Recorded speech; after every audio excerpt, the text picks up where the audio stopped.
Hello buddies, कैसे हो आप लोग। तो बेसिकली आ गए सुबह सुबह उठ के।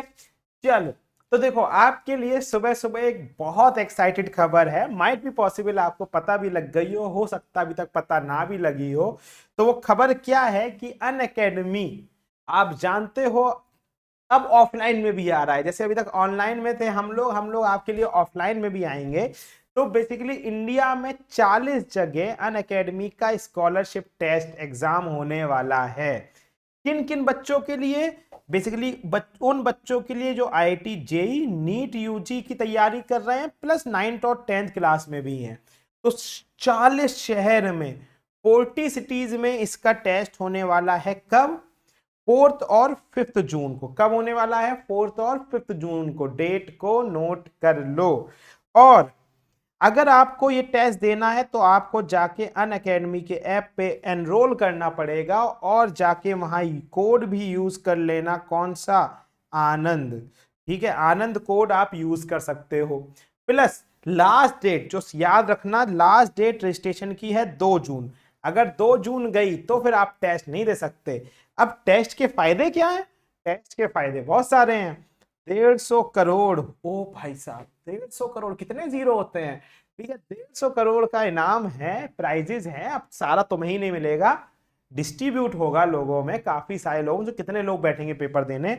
पर सबसे एक्साइटेड है जो पहले 40 लोग होंगे, उनको क्या मिलेगा? आईफोन मिलेगा। और जो भी टेस्ट देगा उन सबको अकेडमी की टी शर्ट मिलेगी एज अ टोकन कि आपने एटलीस्ट टेस्ट तो दिया है, आप टेस्ट से तो नहीं भागे हो। और अपने आप में टेस्ट देना एक बहुत बड़ी अचीवमेंट है मेरे हिसाब से, क्योंकि आपने वो हिम्मत दिखाई, आप जाके अपने आप को टेस्ट किए हो कि हम कितने लेवल पे हैं, हमें कितने क्वेश्चंस आते हैं, कितनी तैयारी हमें करनी चाहिए। और पेपर अच्छा चला गया तो आईफोन, समझ रहे हो? ठीक है, तो ये हो गई बात। ठीक है, और बाकी आपको नोट्स, कल वाले नोट्स मैंने दोनों टेलीग्राम चैनल पे डाल दिए थे, तो आप जाके दोनों से में से किसी से भी डाउनलोड कर सकते हो। ठीक है, और दोनों को फॉलो करना मत भूलना, दोनों को फॉलो कर लेना। ठीक है, और अगर आपको नोटिफिकेशन नहीं आ रहे हैं लेक्चर के, तो जाके आनंदमनी.com पे जाके क्या कर लेना, रजिस्टर कर देना। तो आपको नए माइंड मैप, बुक्स, शेड्यूल, सब कुछ वहीं मिल जाएंगे। ठीक है, तो चलें अपना लेक्चर चालू करें, बड़ी लेक्चर चालू करें। चलिए, आइए लेट्स स्टार्ट आवर लेक्चर। और अपना आज का टॉपिक क्या है? आज का अपना टॉपिक क्या है? देखो, आज हम पढ़ने वाले हैं लॉज ऑफ केमिकल कॉम्बिनेशंस। क्या पढ़ने वाले हैं? Laws of chemical chemical combinations. ठीक है, सब लोग हेडिंग डालो नोटबुक में, सब लोग नोट करो और अपनी हेडिंग डालो laws of chemical combination. Note किया? नोट किया? पक्का? चलो, अब आ जाओ। वो कह रहा है लॉस ऑफ केमिकल कॉम्बिनेशन में भी सबसे पहला लॉ है हमें पढ़ना है। टोटल 5 लॉ हैं। ठीक है, उनमें सबसे पहला लॉ पढ़ना है जो आप ऑलरेडी बहुत बचपन से पढ़ते हुए आ रहे हो और आपका ऑलरेडी पढ़ा हुआ है। उसे कहते हैं law of conservation conservation of mass. Law of conservation of मास, ये लॉ आपका सबसे इंपॉर्टेंट और केमिस्ट्री में पहला लॉ है। ये हमें दिया किसने था बडी? ये हमें लेवोशियर ने दिया था। ये अब आपको ये नहीं याद रखने की जरूरत है किसने दिया था। ये लॉ आपको लेवोशियर ने दिया था। ठीक है, और वो भी दिया था 1774 में, बहुत पहले दिया था। ठीक है, तो इस लॉ को केमिस्ट्री में हम बोलते हैं लॉ ऑफ, अब लिख लो, also known as law of indestructibility of matter, law of indestructibility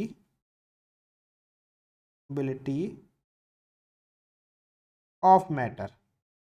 ठीक है, लॉ ऑफ इंडस्ट्रक्टिबिलिटी ऑफ मैटर इसको बोलते हैं हम। ठीक है, अब बेसिकली इस लॉ का एक अपने आप में बड़ी बहुत फेमस स्टेटमेंट है। क्या?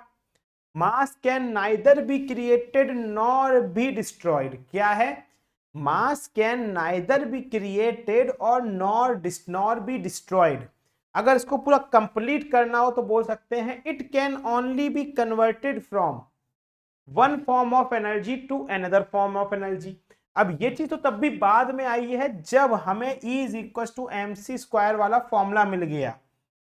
जब हमें E is equal to M C square वाला फॉर्मूला मिल गया तब जाके ये चीज हमने पूरा सेंटेंस कंप्लीट किया है, वरना पहले तो सिंपली यही था, मास can neither be created nor be destroyed. तो अगर इसको हम और शब्द में लिखना चाहें तो कैसे लिख सकते हैं, लिखो केमिस्ट्री की भाषा में, इन ऑल केमिकल, सब लोग नोट करो, इन all chemical changes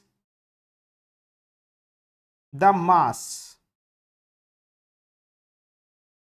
of the system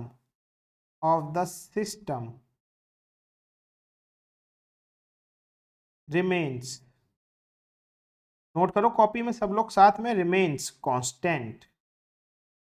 क्या मतलब है, अगर कोई केमिकल रिएक्शन हो रही है, क्या मतलब बड़ी इसका, अगर कोई केमिकल रिएक्शन हो रही है तो उस केमिकल रिएक्शन में जो डिब्बा है जिसमें वो केमिकल रिएक्शन करा रहे हो उसमें जितना मास पहले प्रेजेंट था, केमिकल रिएक्शन होने के बाद भी उसमें उतना ही मास प्रेजेंट रहेगा, मास में कोई चेंज नहीं आएगा।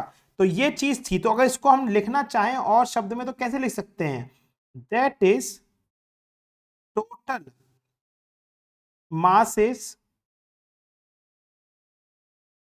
of reactants, total masses of reactants is equals to total masses of product, total masses of product. ठीक है, तो इस चीज को हम क्या करते हैं, इस चीज को हम अपने एक बॉक्स में बंद कर लेते हैं। ये चीज इंपॉर्टेंट है अकॉर्डिंग टू केमिस्ट्री कि जितना रिएक्टेंट में होगा उतना ही आपका किस में होगा, प्रोडक्ट में भी मास होगा। ये चीज सबको समझ में आई, यहां तक सबको समझ में आया पक्का, ठीक है, कोई दिक्कत, मतलब कहने का मतलब है जब तुमने रिएक्शन चालू की थी, समझो जब तुमने रिएक्शन चालू की थी तो रिएक्शन में मान लो तुमने कंटेनर का वजन था 10 ग्राम, जैसे मान लो मैं ये एक बोतल उठा लूं, ठीक है, बोतल में पानी है, मान लो पानी अपना कोई एक रिएक्टेंट है, ये मान लो पानी इस समय 10 ग्राम है। अब मैंने कहा बच्चा इसके अंदर क्या हुआ, रिएक्शन हो गई, ठीक है, रिएक्शन होने के बाद जो ये पानी है किसी प्रोडक्ट में कन्वर्ट हुआ होगा। तो हमने बोला बताओ अब इसके अंदर कितना मास है, तुमने फिर नाप के देखा, तुमने कहा यार सर अभी भी 10 ग्राम है। तो हमने बोला देखो कहा था ना, जितना रिएक्टेंट में होगा उतना ही प्रोडक्ट में होगा, तो 10 ग्राम और 10 ग्राम बराबर, मामला सॉर्टेड। पर सीन क्या हुआ, सीन क्या हुआ कुछ दिनों बाद, सीन कुछ ऐसा हुआ, सीन कुछ ऐसा हुआ कि इसकी एक लिमिटेशन आ गई। लिखो सब लोग यहां पे लिमिटेशन, लिमिटेशन आ गई।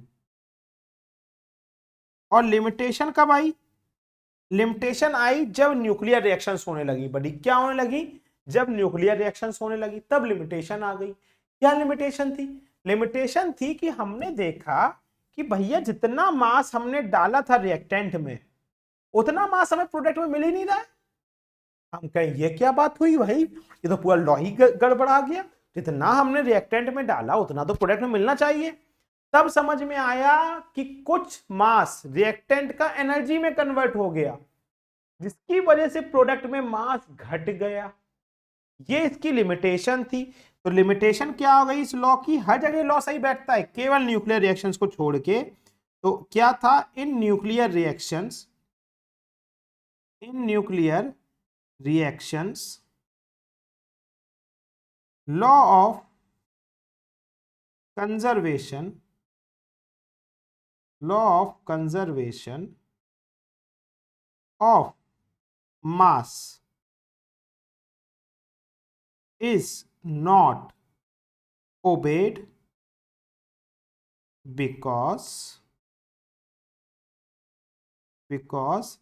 mass is converted into energy, energy. अब किसकी वजह से, क्योंकि हमें यहां से एक फॉर्मूला भी मिल गया था, according to E is equals to mc C square. According to this formula E is equal to MC square. हमें पता चला कि बहुत सा जो हमारा मास है बड़ी किसमें, रिएक्टेंट में, वो किसमें कन्वर्ट हो जा रहा है, वो प्रोडक्ट में तो कन्वर्ट हो रहा है पर साथ में एनर्जी में भी कन्वर्ट हो जा रहा है। तो इसीलिए दुनिया में बहुत फेमस फॉर्मूला बना है E is equal to MC square. तो सबको फर्स्ट लॉ समझ में आया? जल्दी से एक बार बता दो, सबको फर्स्ट लॉ समझ में आया? जल्दी से कमेंट सेक्शन में लिख के बताओ फर्स्ट लॉ समझ में आया कि नहीं आया, या लाइक मार दो, चलो जल्दी से लाइक मार दो कि फर्स्ट लॉ सबको समझ में आया, इजी था। चलें दूसरे लॉ की तरफ चलें। First law clear, law conservation of मास। चलो अब आ जाओ दूसरे लॉ पे चलते हैं। सेकंड लॉ हमारा क्या है? हमारा सेकंड लॉ, सेकंड लॉ है law of constant, law of constant slash definite proportions. क्या है? Law of constant slash definite proportions. ठीक है, बोलो ठीक है, तो नोट कर लो, सब लोग नोट कर लो, क्या है हमारा law of constant slash definite proportions. तो क्या बोला उसने? उसने बोला, अच्छा उसने का मतलब प्राउस्ट ने, ये लॉ हमें प्राउस्ट ने दिया था। प्राउस्ट ने बोला हमको कि भैया देखो, और ये चीज हम पता पिछले क्लास में समझ भी चुके हैं, जब हमने डेल्टन एटॉमिक थ्योरी पढ़ी थी वहां हम पढ़ भी चुके हैं। क्या समझो, वो बोला कि देखो अगर कोई कंपाउंड बन रहा है, जैसे वाटर बना, तो वाटर में सबको पता है H2O फॉर्मूला होता है और H और O के बीच में रेशियो 2:1 होता है। हमने कहा ठीक है। तो उसने बोला भैया दुनिया में जहां भी वाटर मिलेगा या वाटर बोला जाएगा, वहां मतलब होगा कि H और O का रेशियो हमेशा उस कंपाउंड में 2:1 ही होगा। अगर ये रेशियो चेंज हुआ तो इसका मतलब वो वाटर नहीं होगा। अब उसके कहने का मतलब है मुझे नहीं पता दुनिया में वाटर कितने तरीकों से बन रहा है, कैसे बन रहा है, पर अगर वाटर बन रहा है तो मतलब उसमें हाइड्रोजन और ऑक्सीजन का रेशियो क्या होगा, हमेशा कांस्टेंट या डेफिनेट रहेगा, दैट इज 2:1।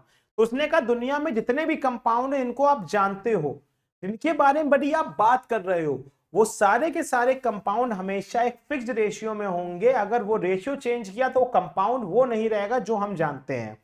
तो इसी चीज को उसने क्या बोला, इसी चीज को उसने बोला अ कंपाउंड, अ कंपाउंड, सब लोग नोट करो बड़ी, a compound always, always contain, contains the same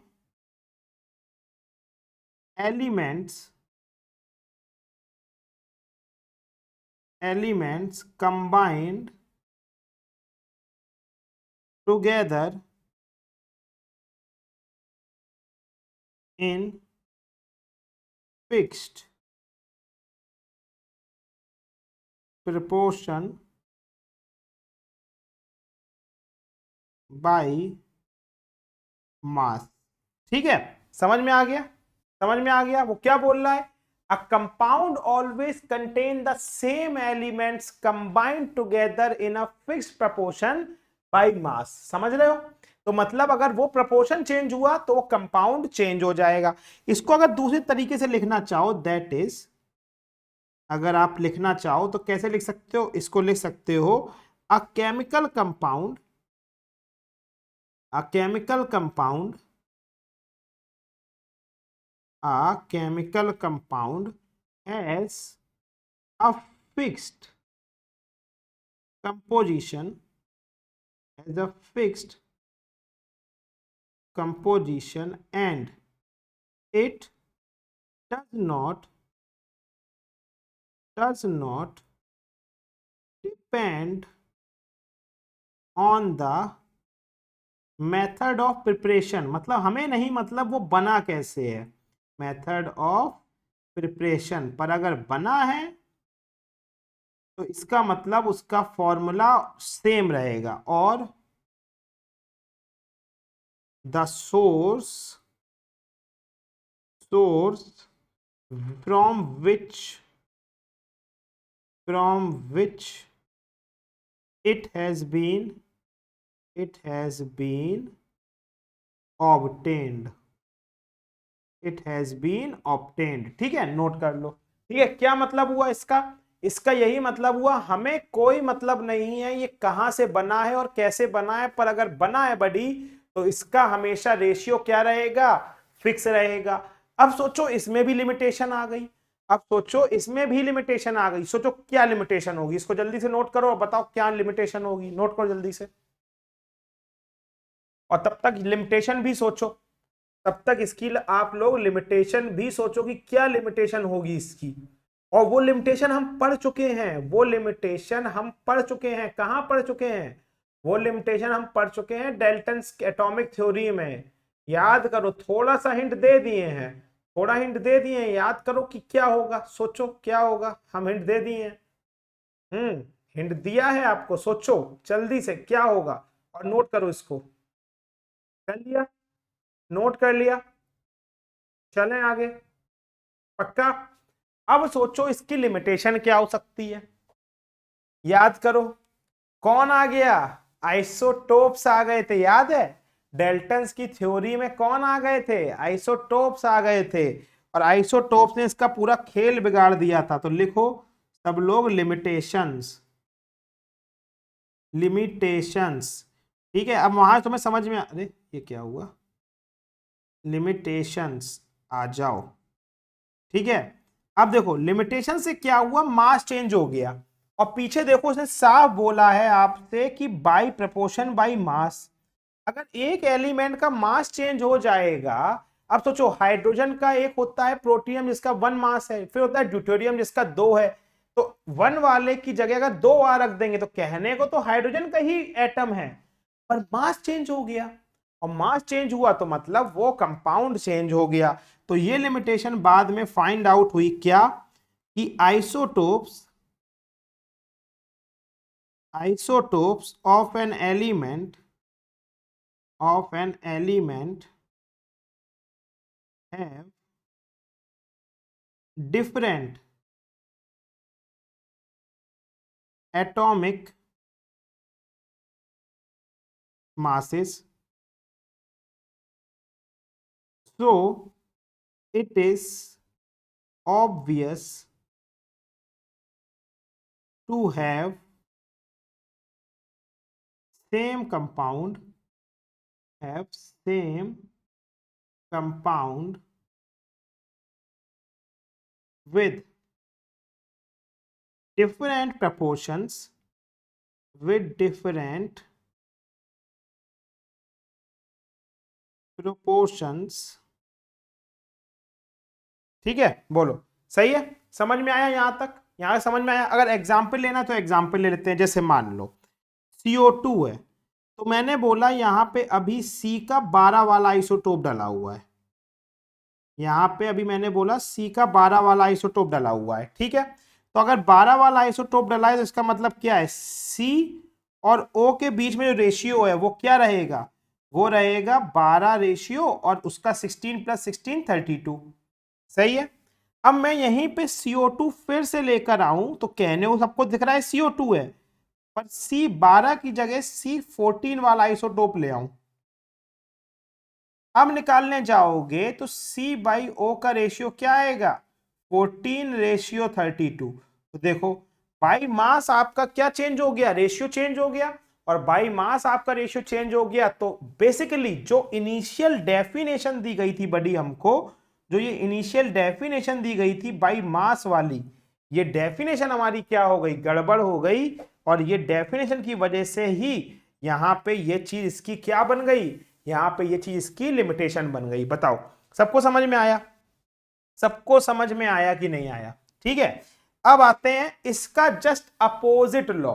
जैसे ये था कि लॉ ऑफ कांस्टेंट और डेफिनेट प्रपोर्शन, वो है लॉ ऑफ मल्टीपल प्रपोर्शंस। ठीक है, लिखो सब लोग, डालो हेडिंग बड़ी सी, लॉ ऑफ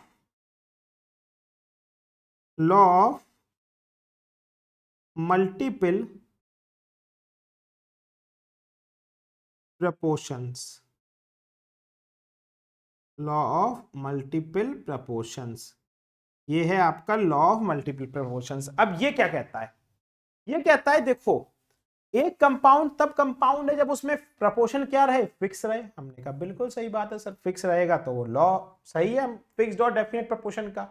अब ये बोला कि सर अगर उसी में हम डिफरेंट डिफरेंट प्रपोर्शंस चेंज करते जाएं तो क्या होगा। हमने कहा अगर आप प्रपोर्शंस डिफरेंट डिफरेंट चेंज करते जाओगे बड़ी, तो नए नए कंपाउंड्स का क्या होने लगेगा, आविष्कार होने लगेगा। क्या होने लगेगा, नए नए कंपाउंड्स का आविष्कार होने लगेगा।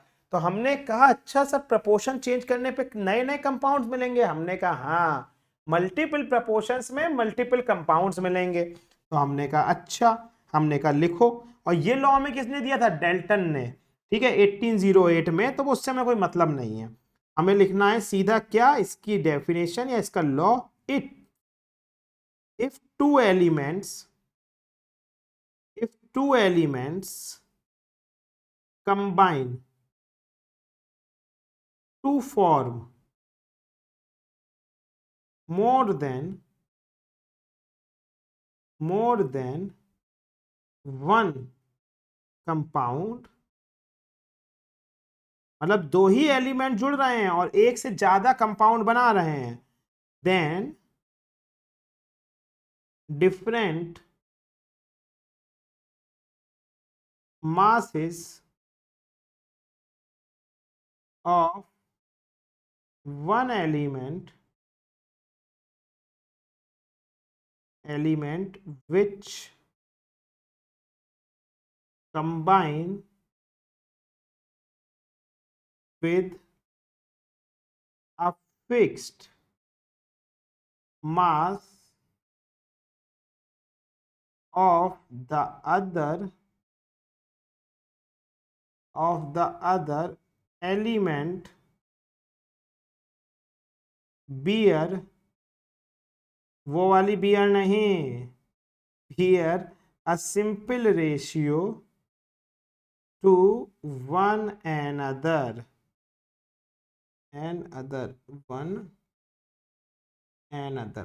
ठीक है। डेफिनेशन लिखते समय, लॉ लिखते समय बहुत ध्यान रखना पड़ता है, ठीक है।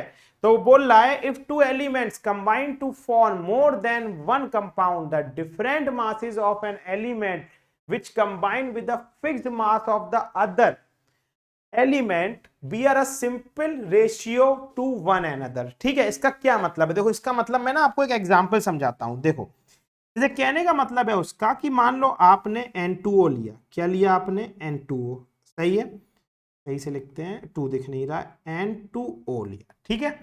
इसमें मैं बोलूं N कितना है, हमने कहा सर N का एक का होता है 14, 2 N है सर, तो इसका हो गया 28 पार्ट।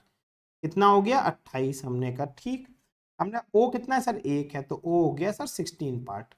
अब वो कह रहे सर इसी में चेंज करते जाओगे, इन्हीं के सिंपल रेशियो में चेंज करते जाओगे, एक बार N2, एक बार OB2, फिर ऐसे चेंज करते जाओगे तो आपका सर प्रपोर्शन बाय मास भी चेंज होता जाएगा। कैसे, जैसे अब N2O2 भी एक कंपाउंड है, तो उसमें आपने क्या किया, आपने O को भी बढ़ा दिया, तो ये तो 28 ही रहा, ये O आपका बड़ी क्या हो गया, ये O आपका 32 हो गया। हमने कहा अब N2O3 है, हमने कहा अब N2O3 है, हमने कहा हाँ जी। हमने कहा तो यहाँ N कितना है, आप बोले सर N यहाँ पे है 28, और जो O है सर वो हो गया आपका 48। हमने कहा ठीक, ये भी ठीक। हमने कहा ऐसे लोगे तो N2O4 भी है, हमने कहा हाँ सर, फिर रेशियो चेंज। तो N तो अभी भी देखो 28 है, N हमेशा ही 28 रखा है हमने। O इस बार कितना हो गया, O इस बार हो गया 64। लो लास्ट N2O5 भी होता है, ठीक है, N अभी भी 28 है, पर आपका O बड़ी क्या हो गया, O आपका हो गया 80। सोचो, तो लगातार हमने सिंपली क्या किया, O का रेशियो चेंज करते गए और हमारे different different compounds by mass ratio तैयार होते चले गए। अब इसकी लिमिटेशन क्या होगी, आप सही सोच रहे होगे, इसकी लिमिटेशन है, आ जाओ, नॉन स्टोइचियोमेट्रिक कंपाउंड्स आ जाओ। इसकी लिमिटेशन क्या है, इसकी भी लिमिटेशन आई, इसकी भी लिमिटेशन आई, और इसकी लिमिटेशन क्या थी, देखो आ जाओ, इसकी लिमिटेशन थी कि this law is not obeyed by non नीचे लिखते हैं by non stoichiometric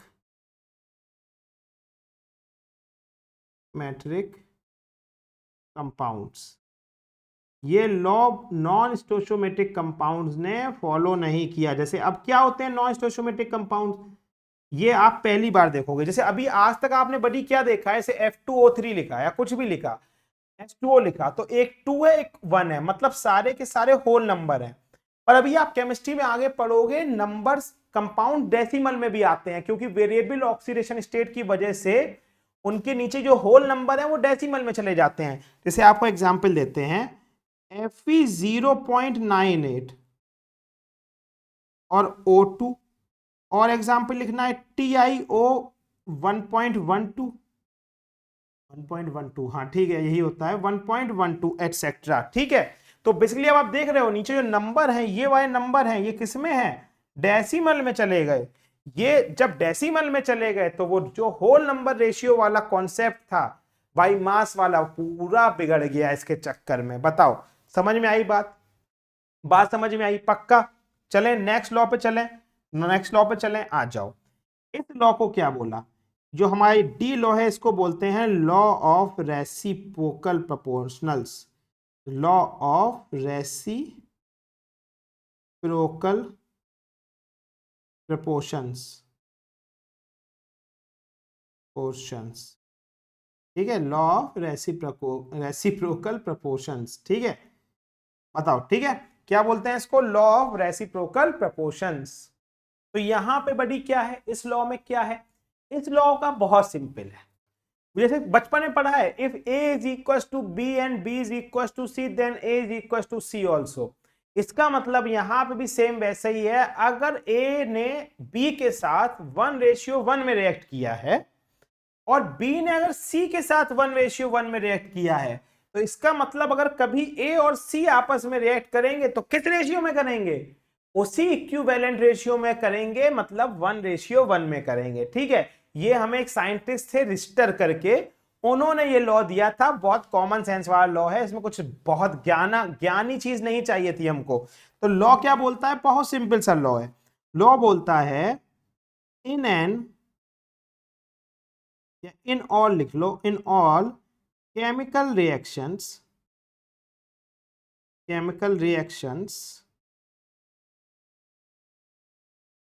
substances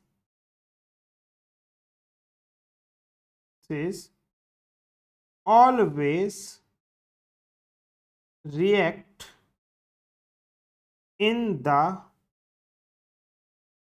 ratio of their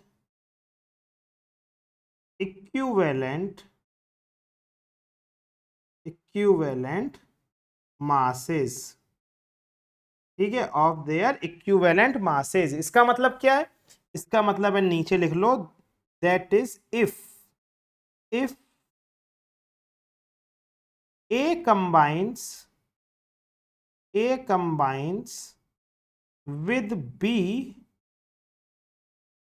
and C to form two compounds, and if B and C combines to form a compound, they will make compounds in same proportions। ठीक है, समझ में आया कि नहीं आया? वो बोल रहा है अगर ए और बी आपस में जुड़ के दो कंपाउंड्स बनाते हैं, मतलब ए अगर बी के साथ जुड़ता है और ए सी के साथ जुड़ता है, तो दो कंपाउंड बनेंगे। तो वो बोल रहा है अगर बाद में बी और सी आपस में जुड़ के एक कंपाउंड बनाते हैं, तो वो सेम वही प्रपोर्शन रखेंगे जो ऊपर ए ने बी के साथ और ए ने सी के साथ रखा है। इसको मैं और सिंपल समझाता हूं, आ जाओ। नेक्स्ट पेज में आओ, इसको मैं और सिंपल समझाता हूं। जैसे फॉर एग्जाम्पल मान लो एक H है, एक Na है और एक Cl है, बोलो सही है। मान लो Na और H के बीच में, पेन दूसरा यूज करते हैं, Na और H के बीच में एक बॉन्ड बन रहा है, एक कंपाउंड बनाएंगे, और H और Cl भी आपस में क्या बनाने वाले हैं, एक कंपाउंड बनाने वाले हैं। हमने कहा ठीक, तो हमने कहा इनके बीच में कंपाउंड बनेगा NaH, हमने कहा हाँ जी। हमने कहा यहाँ क्या बनेगा, HCl, हमने कहा ठीक। हमने कहा यहाँ रेशियो क्या है, आपने बोला 1:1। हमने यहाँ रेशियो क्या है, 1:1। हमने कहा अगर Na और Cl ने आपस में कंपाउंड बनाया तो क्या बनेगा, तो आपने बोला सर अगर Na और Cl ने आपस में कंपाउंड बनाया तो बनेगा NaCl। हमने कहा ये कैसे पता लगा, हमने कहा भैया ऊपर रेशियोज क्या थे, 1:1, 1:1, तो यहां भी रेशियो क्या रहेगा, 1:1। और यही चीज उसने हमको क्या है, समझाई है। बताओ, सिंपल सा समझ में आया बात, इजी था, कोई इसमें रॉकेट साइंस है, इसमें कोई रॉकेट साइंस है, इजी थी, बिल्कुल चीज इजी थी, सॉर्टेड चीज थी ना। तो हमारे ये 4 लॉ खत्म हो गए, अब हमारा बचता है लास्ट लॉ, आओ उसको भी कर लेते हैं। चलो, तो अब चलते हैं अपन अपने फाइनल और लास्ट लॉ में, और आज के लेक्चर का सबसे इंपॉर्टेंट लॉ। मतलब कहने को आज तक तुम ये सोचते रहोगे sir law of chemical combinations में law of conservation of mass सबसे इंपॉर्टेंट लॉ है, पर नहीं, अब तुम्हें समझ में आएगा 11th क्लास में बेसिकली लॉ ऑफ एवागेड्रो या एवागेड्रोस लॉ सबसे इंपॉर्टेंट लॉ है पूरी केमिस्ट्री का, इस चैप्टर का, स्टेट्स ऑफ मैटर चैप्टर का, या पूरी केमिस्ट्री में जहां जहां यूज करोगे one of the most important law है। तो ये हमारा क्या है, आज का लास्ट और 5वां लॉ, पर सबसे ज्यादा इंपॉर्टेंट लॉ। तो लिखो बड़ी, सब लोग हेडिंग डालो, लॉ डालो सब लोग। 5वां लॉ हमारा क्या है, एवागेड्रोस लॉ। इस लॉ को हम सेम दूसरे तरीके से किसमें पढ़ेंगे, हमारा चैप्टर आएगा स्टेट्स ऑफ मैटर, वहां पे आएगा आइडियल गैस इक्वेशन, और आइडियल गैस इक्वेशन में ये हमारा क्या कहलाएगा, चौथा लॉ कहलाएगा, और इसको हम वहां भी पढ़ेंगे, पर हमें इसको यहां भी पढ़ना है क्योंकि ये बहुत इंपॉर्टेंट है हमारे मोल वाले टॉपिक के लिए। तो बेसिकली ये लॉ हमें क्या बोलता है बड़ी, ये लॉ हमें बोलता है कि भाई साहब देखो, अभी आगे तुम मोल पढ़ने वाले हो, तो अभी तुम्हें मोल का ज्यादा आइडिया नहीं है, पर मैं अभी बता देता हूं क्योंकि तुमने 10th में थोड़ा मोल पढ़ा होगा, तो अगर मोल का आइडिया है तो अच्छी बात है, नहीं है तो बस इतना समझो एक मोल एक नाम की एक चीज होती है। तो इसने क्या बोला कि भैया समझो, ये जो लॉ है केवल पहली बात एप्लीकेबल केवल गैसेस के लिए है, किसके लिए एप्लीकेबल है, और ये लॉ ओनली फॉर गैसेस है, ओनली फॉर गैसेस है ये लॉ। इसके अलावा ये लॉ सॉलिड और लिक्विड के लिए नहीं है। तो उसने बोला कि मान लो कंटेनर में 2 गैसेस हैं, मान लो तुम जिस कमरे में बैठे हो वो कमरा है एक उसके बगल में एक कमरा और है। हमने कहा सर इस कमरे में गैस है, उस कमरे में भी एक गैस है। हमने कहा ठीक है भैया। हमने कहा इस कमरे में जो गैस है उसके एक एक्स अमाउंट ऑफ मोल है, कितने अमाउंट ऑफ मोल है, एक्स अमाउंट ऑफ मोल है। हमने जो सर आपके बगल वाला कमरा है वहां भी sir x amount of mole है। हमने कहा अच्छा, हमने दोनों कमरे में मतलब मोल बराबर हैं, आप बोले हाँ सर दोनों कमरों में सर मोल आपके बराबर हैं।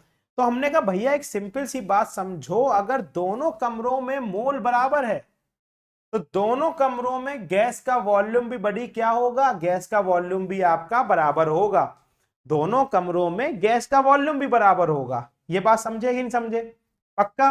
जैसे मैंने बोला कि 2 डिब्बे हैं, मैंने कहा भैया एक डिब्बे में कार्बन डाइऑक्साइड है, दूसरे डिब्बे में ऑक्सीजन है। हमने कहा ठीक। हमने कहा भैया कार्बन डाइऑक्साइड के भी 10 मोल हैं और ऑक्सीजन के भी 10 मोल हैं। हमने कहा ठीक। हमने कहा दोनों के मोल सेम है तो यहां से पता क्या लग रहा है, तो आप बोलोगे सर अगर दोनों के मोल सेम है तो हमें यहां से ये पता लग रहा है कि दोनों डिब्बों का वॉल्यूम भी क्या होने वाला है, वॉल्यूम भी सेम होने वाला है। तो यही चीज बोली गई है, देखो लिखो और अच्छे समझ में आएगी, लिख लो एक बार। वो बोल रहा है at same temperature and pressure, temperature और प्रेशर आपको कांस्टेंट रखना पड़ेगा, same temperature temperature and pressure. two gases will occupy same volume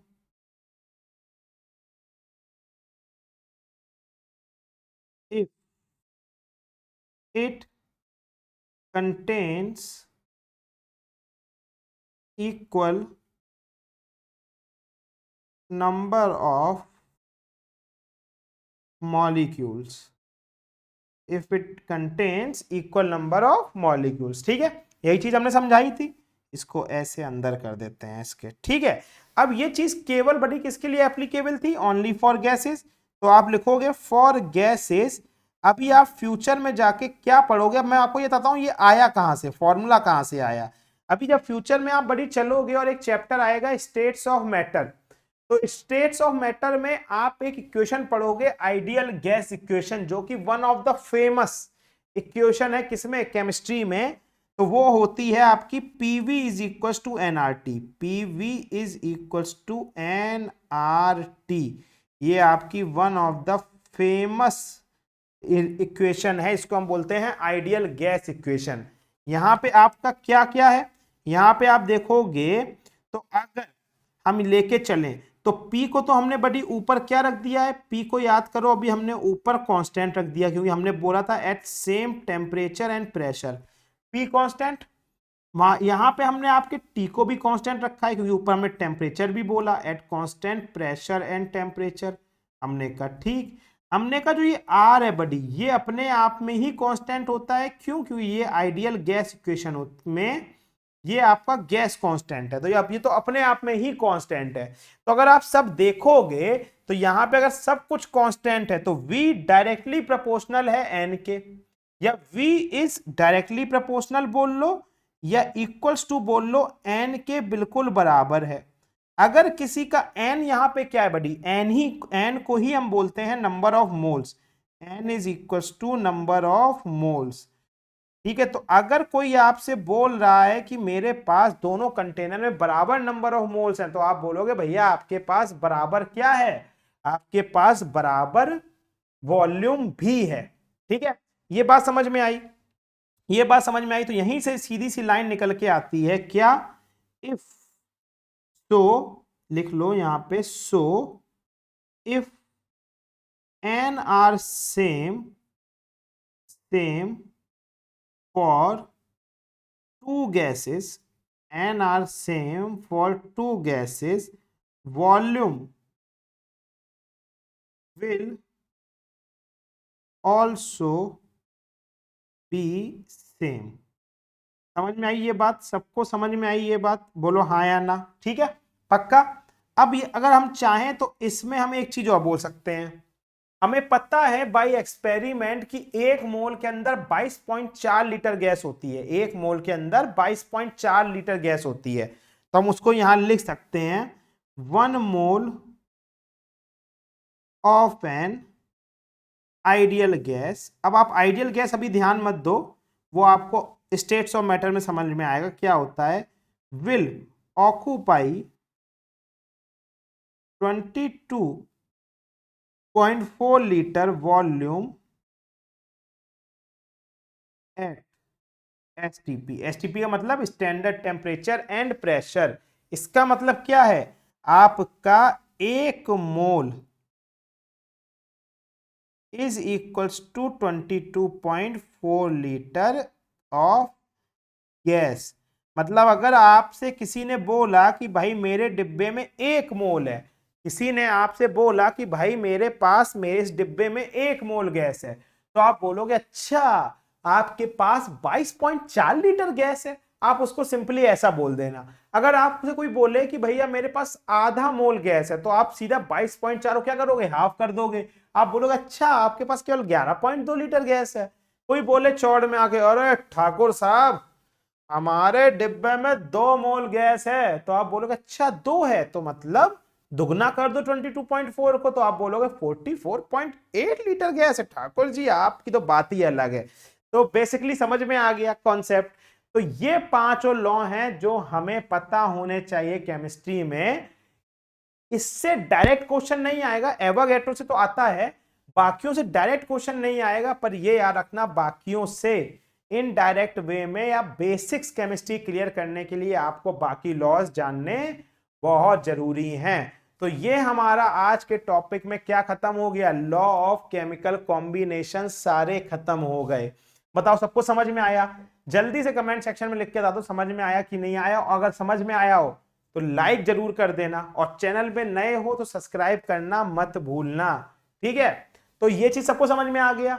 तो आज सैटरडे को हमने अपना लॉ ऑफ केमिकल कॉम्बिनेशन कर लिया, कल संडे आपकी छुट्टी है, मंडे को हम इसके आगे प्रॉपर मोल वाली चीजों में घुसना चालू कर देंगे। तो बहुत इंपॉर्टेंट है, मंडे क्लास मत छोड़ना, लाइव क्लास आएगी 9:30 से, भूलना मत, ठीक है? चलो अपन अब क्या करते हैं बड़ी, मंडे को मिलते हैं आपसे, तब तक के लिए विदा ली जाए। टेक केयर, बाय बाय, और पढ़ते रहो, ठीक है? चलो bye bye, take care and love you all guys, love you all.